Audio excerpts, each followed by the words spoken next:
Aduh, encok. Aku tuh tidur tengkurap nih dok. Terus pagi-pagi malah sakit-sakit badan. Kenapa ya?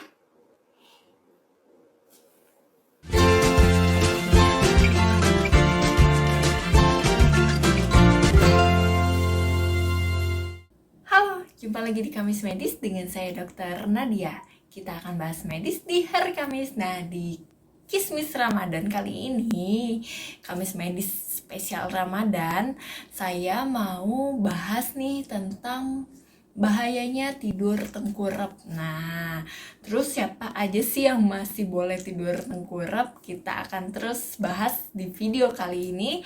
Tonton videonya sampai habis.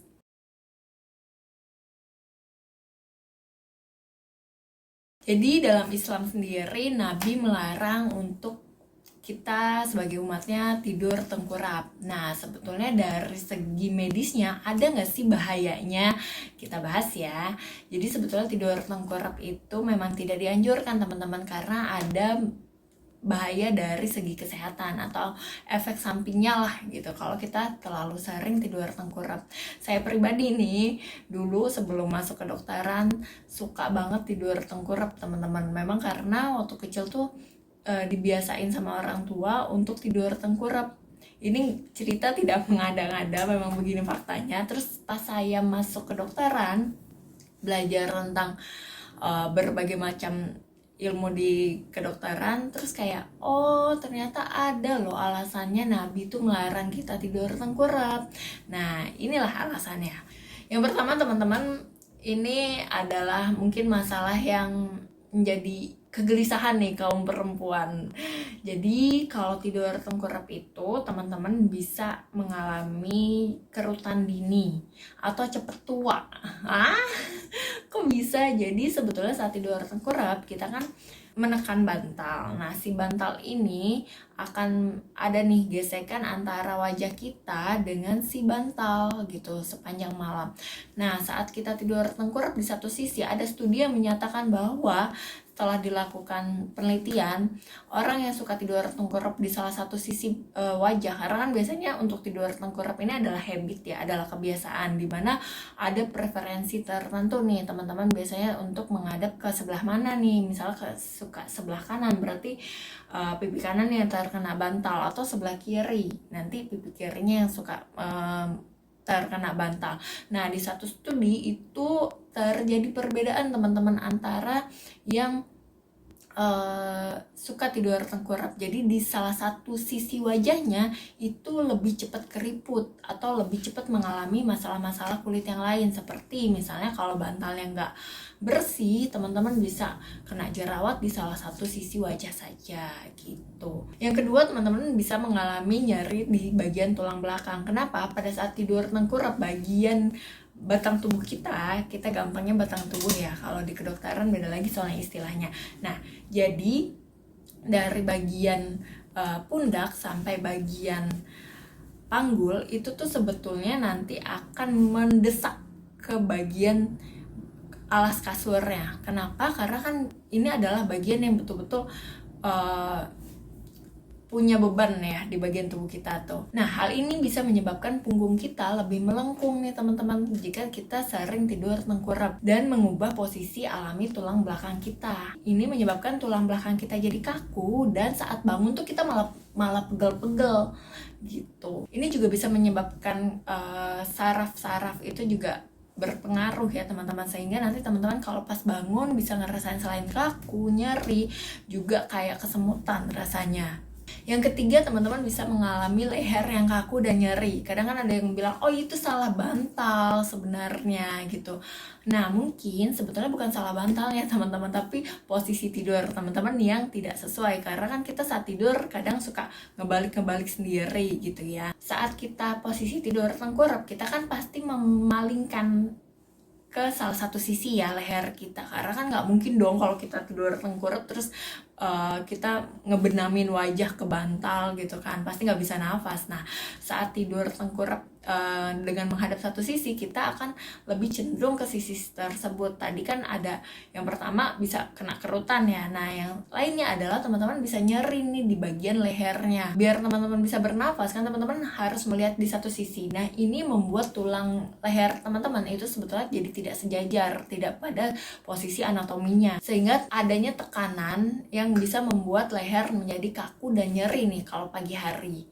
Pas setelah bangun tidur, pas kita tuh tidur malamnya tuh tengkurap. Nah, ini tuh gak cuman ke leher, tapi bisa juga mempengaruhi bagian bahu, bagian punggung, dan juga ke bagian lengan juga, teman-teman. Wih, serem ya jadinya. Terus yang keempat adalah rasa tidak nyaman di bagian perut nih. Kenapa? Karena pada posisi tengkurap kita tuh akan menekan bagian perut kita lebih parah nih dibandingkan posisi lontang ya. Iya dong gitu kan.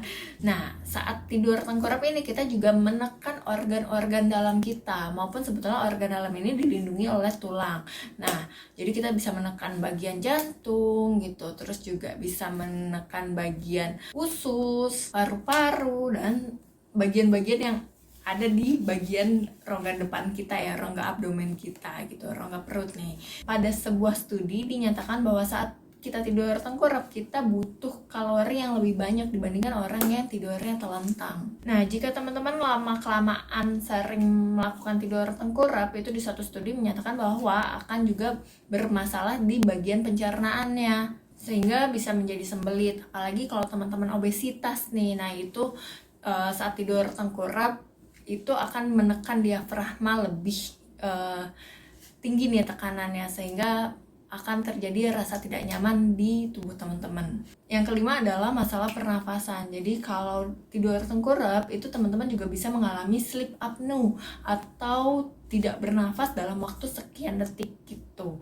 Apalagi kalau teman-teman yang obesitas, ini akan menekan diafragma kan tadi, sehingga nanti akan terjadi tekanan juga di bagian paru, sehingga akan terasa sesak nih kalau teman-teman tidur tengkurap. Nah, kalau misalnya tidak obesitas gimana? Tetap aja kalau misal tidak obesitas, teman-teman akan mengalami tadi sleep apnea. Kenapa? Karena saat tidur tengkurap, lidah kita tuh akan terdorong ke bagian dalam, teman-teman, sehingga dia bisa menutup saluran pernafasan kita. Jadi pada posisi ini tuh nanti teman-teman bisa mengalami gangguan tidur lainnya seperti menengkur atau ngorok ya, kita bisa bilangnya biasanya. Terus juga bisa terjadi sleep apnea atau terjadi henti nafas mendadak pada beberapa saat gitu.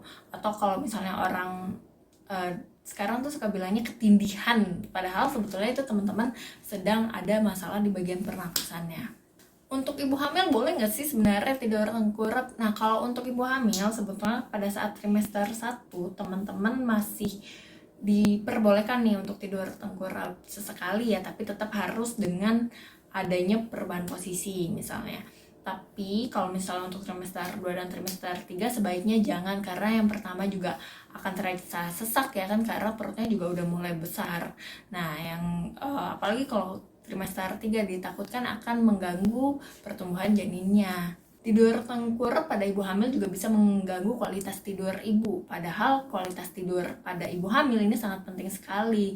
Jika memang kurang, nanti ibu tuh akan mengalami kondisi yang bisa menyebabkan ibu akan mengalami persalinan dengan bayi prematur. Proses persalinan juga bisa menjadi lebih lama dan menyakitkan untuk ibu hamil yang sering tidurnya kurang, dan juga depresi atau stres setelah melahirkan. Nah, kalau bayi atau anak boleh nggak sih sebetulnya tidur tengkurap? Kalau bayi dan anak itu apalagi di bawah 1 tahun sebaiknya nggak boleh tidur tengkurap, teman-teman. Malah anjurannya dilarang. Kenapa? Karena nanti takutnya akan terjadi sudden event death syndrome atau kematian mendadak pada bayi atau anak. Nah, gimana sih caranya untuk mengurangi nih bahaya tidur tengkurap? Kalau teman-teman memang tadinya kebiasaan tidur tengkurap seperti saya waktu kecil, itu teman-teman sebaiknya untuk mengubah habit yang pertama.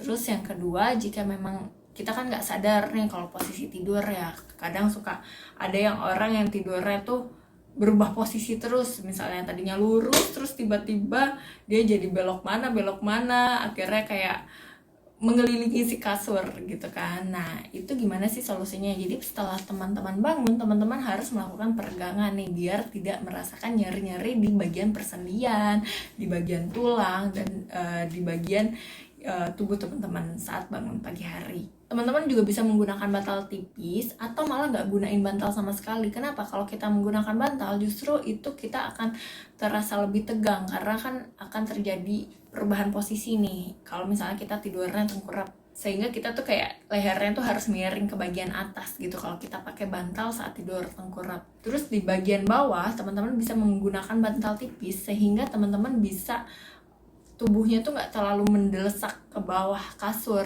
gitu. Nah, tapi jika misalnya memang kondisi tidur teman-teman masih tetap selalu tengkurap, terus adanya gejala, teman-teman boleh konsultasikan ke dokter.